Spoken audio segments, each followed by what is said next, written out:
one real easy question to ask is, okay, great, yeah, we saw you log in, we'll try to log into Ranger. Well, where did that happen in this room? The answer is, in there. That's where you would log in. You could compile a program. When you want to run it on Ranger, that's kind of the application job coordinator. This guy knows where all the applications are running. It's kind of like assigning a room in a hotel, or a set of blocks of room in a hotel. It knows who's checking out, who's checked in, who's running overtime, who hasn't checked out yet, or who needs the room for an extra day. So what this machine will do is it will essentially reserve a block of processors, individual processors, not individual nodes, not individual CPUs, individual processors, and say, these 512 are yours.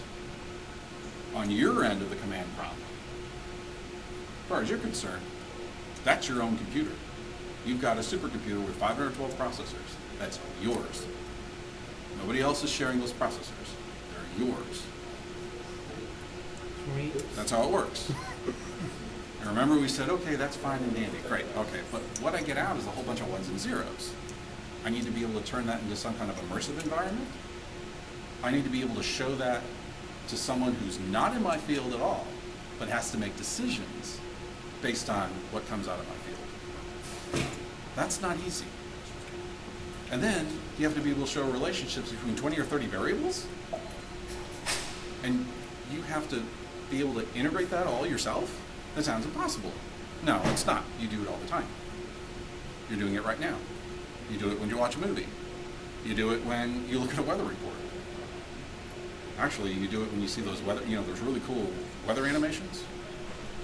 How many variables do you think you're looking at? When you watch a typical weather broadcast, how many variables do you think you're looking at simultaneously? Hundreds of thousands. That's a lot. Maybe.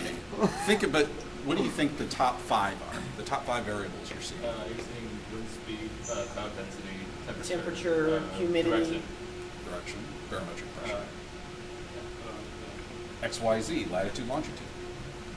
What else? That's a lot of variables. Does your brain have a problem processing them all at once? No, it doesn't. A quarter of your brain is a visual cortex. It's a visual supercomputer in your brain. Well, why not use that? Right? Well, that's what this machine does. Not that one, this one. Take a real close look at what's down there, what's up there. What do you see here? NVIDIA logos. NVIDIA logos. NVIDIA. What does NVIDIA make? Video cards. Not necessarily. What's Graphics on the processors. make GPUs? Guess what those are full of? GPUs. This is a GPU supercomputer. That's what it is. Every one of those boxes. You see the green blinky lights? What do you think those are? GPU. Hard drives. Hard drives. Storing the data. What do you think is inside these blades? Other GPU units. It's hard to see, but look, Hamsters and little there are these these are the dark parts in here. If I'm not mistaken, those are more NVIDIA blades. NVIDIA makes 1U blades, 1U meaning one pizza box thick. And I'll see if I can get us permission to go in here and look at this thing. Yeah, I got those. Maybe I'll go in there and open it up. These guys are 4U, 4 pizza box, or 4 standard computer node heights. You can look all of this up online at NVIDIA's site. The keywords you're looking for are high performance computing. They're making this stuff right now. There isn't anything, I don't think there is anything like this in the world running right now. And the real wicked thing about this box is it's connected to Ranger directly through the same fabric that connects all of those nodes together. The same fabric. It's I mean, and when you think about it, it seems silly because, well, wait a minute. That's the way a good gaming computer is set up, right? Got a wicked fast processor, a lot of memory, a fast board, and a very powerful card with an awesome GPU on it. Duh. That hasn't been the case. Because the architecture and the technology you need to do graphics is very different than the architecture and technology you need to do supercomputing. And so they were just two totally separate boxes.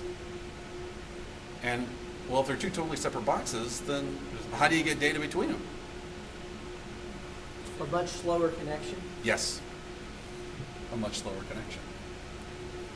So let's pretend we have a wicked gaming computer, and you're ready to go play some really demanding game, right? Crisis. Stalker. But you got this sweet deal on this machine. Sweet deal. You're thinking, oh, I got this for a $2,000 less than that Alienware machine, man. I'm gonna rock. Little did you know that the bus that connects the graphics card to the rest of the motherboard, it's not on the motherboard. It's a piece of RJ45 cable that connects a separate part of the machine with its own separate power supply to the motherboard. How is your gaming experience going to be? Non-existent, because it's not even going to load. You might get 2, 3, 4, 5 frames a second, maybe, You can run a movie. but that's it. DirectX won't even initialize. Now, hang on, guys. When that hardware is directly connected to the board, now you're getting 60 to 100 frames a second at HD resolution. That's essentially what's happened in high-performance computing. As little as 2 or 3 years ago, it was the former situation. Big, fast motherboard, Ethernet, RJ45 Ethernet type cable connecting big, fast motherboard to big, fast graphics card. So if there was an enormous amount of data you need to get to the graphics card, well, when you see the bottleneck, it's that thin little cable. With this, now it's the other way. Now the graphic card is plugged right into the motherboard. So that interconnect fabric connects those nodes, which, by the way, is the reason why there are no hard drives on those nodes, because all the hard drives Yeah. are right there at the end of each row. They are networked in to the same switch that the nodes are. That kind of gives you an idea about the capacity of that interconnect. So this is brand new, cutting edge. And that cycle, that experimental iteration, compute, visualize, play with it, try something else, that goes real fast. Because now there's no difference. You get an account here, you automatically have an account here. You're running back and forth. Design. And this, by the way, will push pixels remotely. You don't even have to be here. Interactive. It doesn't run. Now, there's hardly any computing that has to happen on your processor or your graphics card. This guy pushes pixels. It's as if you've got a monitor that's with a cable that's 100 miles long, plugged into him. That's what it does. Same thing what a graphics card does. It pushes pixels, right? That's what he does. She, it. Neuter, gender. I'm sorry, I keep giving genders of things. Okay, great. That's another machine of blinky lights. Now let's see what it does.